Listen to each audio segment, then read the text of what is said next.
Allah adalah sumber pemberi hidup daripada yang lain-lain.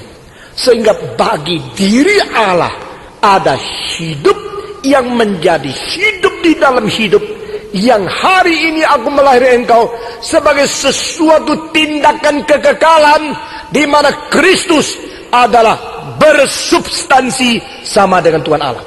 Kedua, terhadap dunia yang dicipta, Allah adalah pemberi hidup, sehingga dia sanggup menciptakan hidup di dalam dunia yang materi ini. Nah, saudara-saudara, kita melihat secara fisika dan secara ilmu pengetahuan, manusia begitu sulit, tapi mereka terjebak di dalam sesuatu konflik, yaitu hidup dari mana.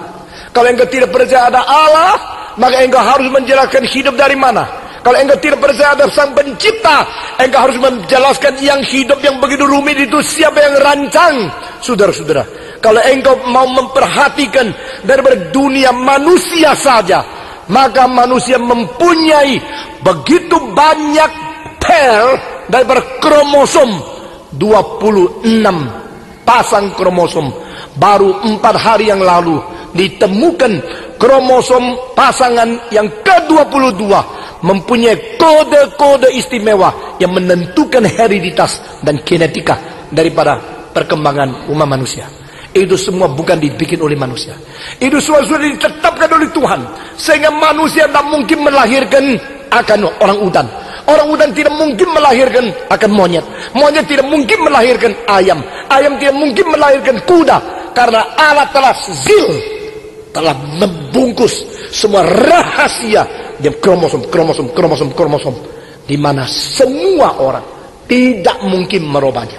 Saudara-saudara, itu yang bikin fatalnya evolusi. Karena itu tidak mungkin. Allah yang telah menetapkan semua. Bukan saja demikian, saudara-saudara, kita melihat hal yang seperti tidak bisa terjadi justru terjadi. Yang tidak bisa terjadi, yang gampang terjadi tidak terjadi. Menurut ukuran dari kromosom, saudara-saudara, maka gorila yang hitam lebih jauh dari manusia, tetapi orang utan yang kuning lebih dekat dengan kromosom manusia. Tapi sebenarnya di dalam hereditas sama sekali terbalik. Yang dekat itu jauh, yang jauh itu dekat. Waktu saya umur 18, saya mengatakan kebenaran Tuhan pasti mengalahkan sekarang tidak benar. Lalu saya menulis 9 halaman. Di dalamnya saya menulis sesuatu. Sudah tulis selesai, saya dipanggil oleh guru. Engkau anti komunis, anti ilmu, anti kemajuan manusia. Mau tetap percaya sama Yesus? Mau menjadi orang yang masih beragama? Saya, kenapa tidak boleh? Saya masih umur 18. Lalu sekarang jawab. Menurut kamu, manusia boleh makan susunya sapi dan tidak bisa makan susunya itu monyet, maka bukan dari monyet. Begitu kan? Saya bilang iya. Kalau memang monyet itu dekat dengan manusia, mengapa susu monyet tidak bisa untuk memelihara bayi kita, tapi sapi yang jauh? Dia bilang, kalau begini engkau percaya manusia dari sapi? Guru itu, wow, pintar sekali. Tapi saya juga tidak terlalu bodoh lah, gitu ya. Dia bilang, kamu bilang manusia boleh makan susunya sapi, tidak boleh makan susunya monyet, maka engkau tidak percaya manusia dari monyet. Saya bilang, iya. Kalau begini, maka engkau percaya manusia dari sapi? Saya bilang, juga enggak. Kenapa? Jelaskan. Wah, itu sekolah komunis loh, sekolah ateis loh. Saya bisa dimatiin loh di situ loh. Tapi seorang Kristen harus bertanggung jawab. Umur 18, belajar, tidak takut sama siapa, tapi sopan, saudara-saudara. Saya bilang, menurut orang evolusi, sapi sama manusia itu famili jauh. Monyet sama manusia sepupu dekat. Sekarang saya tanya, kenapa yang dekat tidak bisa minum susunya? Yang jauh ke boleh? Bukan saya yang jawab, silakan guru yang jawab. Sampai sekarang belum jawab dia. Saudara-saudara, nah ini bukan main-main. Allah telah menetapkan kromosom dengan kode. Bukan Bible code. Bible code boleh buang buku itu, tidak ada gunanya. Tapi orang-orang Pentekosta kira, wah, mereka menemukan sesuatu bisa membantu pekerjaan Tuhan. Padahal semua buku kalau dimain-main kayak gini ada halnya di dalamnya. Saudara-saudara, kode misterius yang Tuhan bikin di kromosom itu bukan main. Saudara-saudara, kira-kira belasan tahun yang lalu seorang profesor dari Yale University, dia menemukan RNA, DNA manusia kalau digabungkan itu pakai uang berapa puluh bilion Amerika untuk membuat satu orang bisa bergerak pun nggak mungkin. Hanya Tuhan yang bisa. Saudara-saudara, Allah bersubstansi hidup, Allah berahasia hidup, Allah bersumber hidup, dan hidup yang paling ajaib adalah hidup di nama Allah Tritunggal. You are my son, today I give birth to you. Saudara-saudara, sekali lagi, Allah Bapa, Allah Anak, Allah Roh Kudus, tiga pribadi yang satunya dilahirkan, yang satunya keluar dari.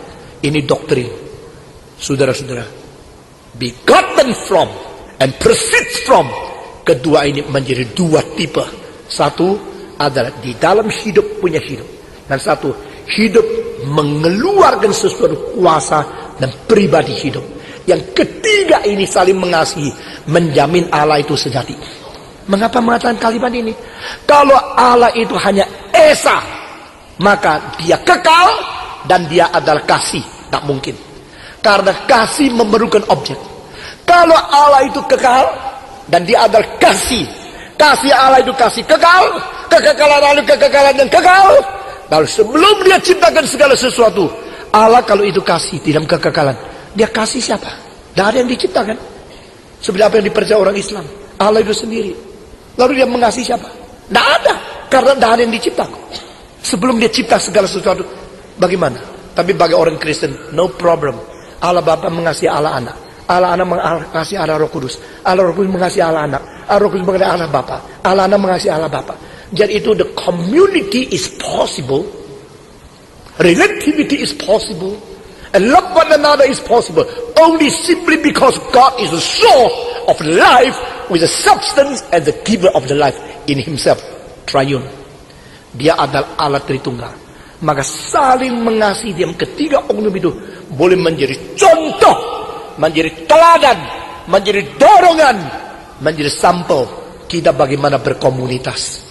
Itu sebab tak ada agama lain yang mengerti saling mengasihi seperti orang Kristen, karena kita mempunyai Allah Tritunggal yang di dalam kita mengatakan, hari ini aku melahirkan engkau, maka engkau adalah anakku. Minggu depan kita akan meneruskan akan doktrin yang begitu penting, yang tidak gampang dimengerti, tapi ini sangat vital dan sangat perlu bagi pertumbuhan pengertian kita di dalam iman kita. Mari kita tunduk kepala.